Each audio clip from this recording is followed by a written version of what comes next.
Very important topic जो है 10th standard का फर्स्ट चैप्टर पेज नंबर 4 पे कार्ल मार्क्स के रिगार्डिंग जो है बातें शेयर करूंगा मैं। और वेरियस सेंटर से इसका रिक्वेस्ट भी आ रहा था, सर प्लीज़ हो सके तो कार्ल मार्क्स का कॉन्सेप्ट मुझे समझाइए। तो इस बेटर मैं एक कॉमन वीडियो बना रहा हूँ जिससे जो भी स्टूडेंट देखे 10th स्टैंडर्ड के फ्रॉम दी वेरियस ब्रांच उनको यहाँ पे बेनिफिट हो सकता है। ओके, हर एक सेंटेंस को जो है मैं समझाऊँगा इन सम और अदर वे, या से लेके या तक है ये चीज़ें।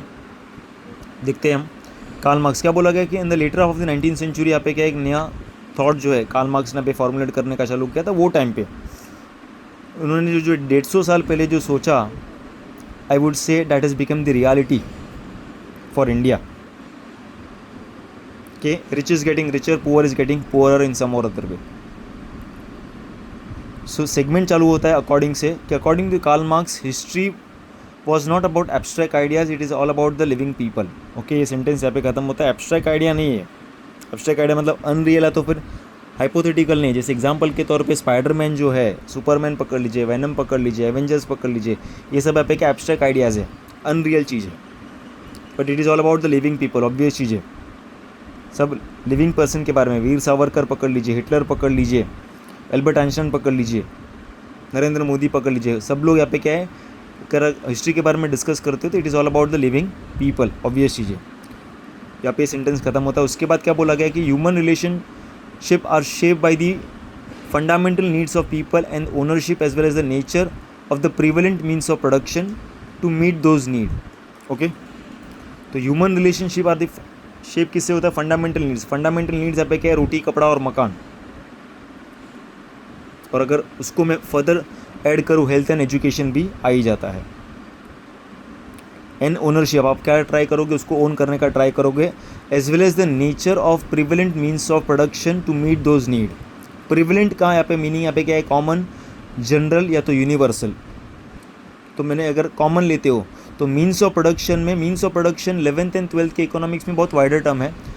आप मीन्स ऑफ प्रोडक्शन में यहाँ पे समझना कि मनी, कि अगर जिसके पास रुपया रहेगा, जैसे एग्जाम्पल के तौर पे फूड, क्लोथिंग, शेल्टर का मैंने एग्जाम्पल दिया। अगर मैं शेल्टर का एग्जाम्पल दूँ तो अगर किसकी शेल्टर की नीड है और जो यहाँ पे बिल्डर रहेगा, कंस्ट्रक्टर रहेगा, वो यहाँ पे क्या करेगा? वो बिल्डिंग को बनाने का चालू करेगा। तो मीन्स ऑफ प्रोडक्शन यहाँ पे क्या अपने केस में मनी है, टू मीट दोज नीड। तो एक यहाँ पे क्रिएटर रहेगा, दूसरा यहाँ पे उस चीज़ को यूज़ करने वाला रहेगा। मैंने क्या बोला? Fundamental needs of the people, यहाँ पे क्या है? रोटी, कपड़ा और मकान और हेल्थ और एजुकेशन आ जाता है। तो means of production, prevalent means में मैंने यहाँ पे जनरल लिया है, कॉमन वर्ड यूज़ किया गया है, वापिस रिपीट कर रहा हूँ। अपने केस में मीन्स ऑफ प्रोडक्शन यहाँ पे क्या है? तो मनी है। तो जिसके पास मनी है वो नीड को बनाएगा और सामने वाला उस चीज़ को यूज़ करेगा। क्या बोला गया उसके बाद? The accessibility of this means to the different strata of the society may not be equal. यहाँ पे स्ट्राटा का मीनिंग यहाँ पे क्या है? लेवल्स है, तो levels of the society, that is rich class पकड़ लीजिए, मिडिल क्लास पकड़ लीजिए, तो फिर lower section of the society. Middle class में भी अपर मिडिल क्लास है, लोअर मिडिल क्लास है। तो जो रिच क्लास रहेगा उसको जो एक्सेसिबिलिटी मिलेगी, वो यहाँ पे जो चीज़ को यूज़ कर पाएगा, वो पुअर क्लास यहाँ पे यूज़ नहीं कर पाएगा। उसके लिए वो डिज़ायर हो सकता है। तो इससे क्या होगा? Rich will get richer, poor will get poorer, and this inequality will cause what? Division in the society into classes leading to the class struggle.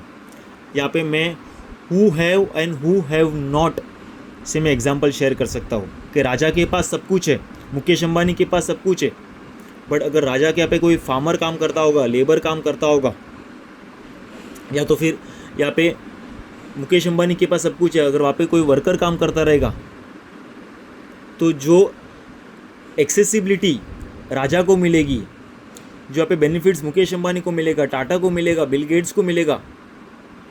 कि एग्जाम्पल के तौर पे कोविड के टाइम पे बहुत सारे लोग घर पे पैदल जा रहे थे, बट ये मुकेश अंबानी के केस में नहीं होगा। अगर उसको कोई चार्टर्ड प्लेन भी पे क्या करने का परचेज करके अगर उसको मुंबई से दिल्ली भी जाना है ना, तो भी वो आराम से यूज़ या यूटिलाइज कर सकता है आराम से। But this won't be the case for the poor people. तो इससे क्या होगा? डिवीजन होगा इन दी सोसाइटी कि rich will get richer, poor will get poorer. दूसरा एग्जाम्पल लो, मुकेश अंबानी का खुद का हॉस्पिटल है भाई। तो मुकेश अंबानी को अगर कुछ हो जाता है ना, तो जो सर्जन जो अगर काम भी करता रहेगा ना, वो ट्राई करेगा प्रायोरिटी बेसिस पे कि भाई मुकेश अंबानी को मैं संभालूँ, अपने केस के अंदर ये फॉर्म भरो, इतना पैसा भरो। समझ सकते हो?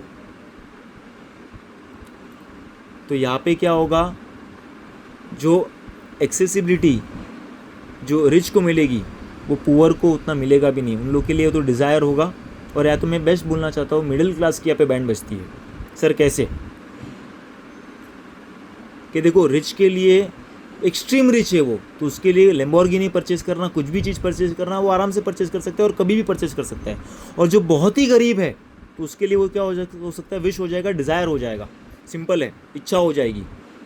बट अपने केस में क्या होगा, मिडिल क्लास के केस में, कि अगर एग्जांपल के तौर पे अगर आईफोन 70,000 का है और कोई सेल के अंदर 60,000 का है ना, वो इंसान तुरंत परचेस करने का ट्राई करेगा कि नहीं भाई अपन EMI पे या तो फिर परचेस कर लेते, बिकॉज 70 का 60,000 हुआ है, चलो भाई प्राइस कम हुआ है, अरे 60,000 भी क्या 2,000 भी कम होना, अपन यहाँ पे क्या कर रहे हैं, परचेस करने का चालू कर देंगे, सिंपल।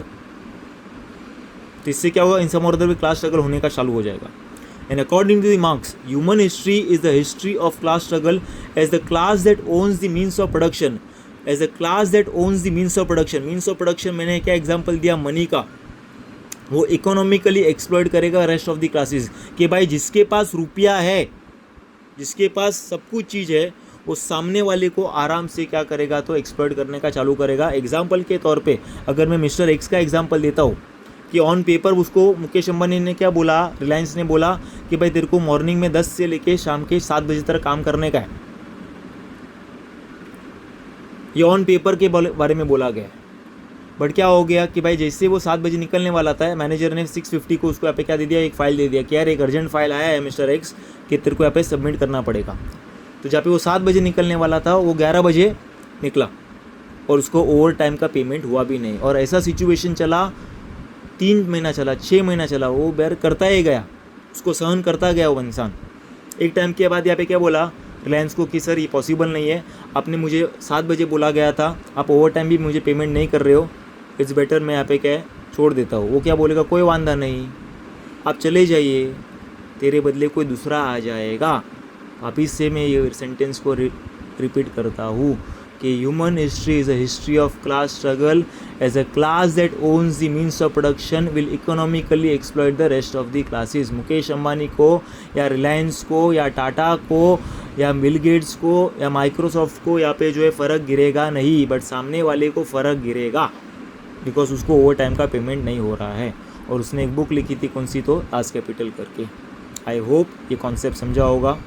कुछ भी डाउट हो ये कॉन्सेप्ट के रिगार्डिंग बिंदास पूछ लेना। कार्ल मार्क्स ने एक यहाँ पे एक उसकी थियरी बनाई थी on a latter of the 19th century, 1850 के बाद।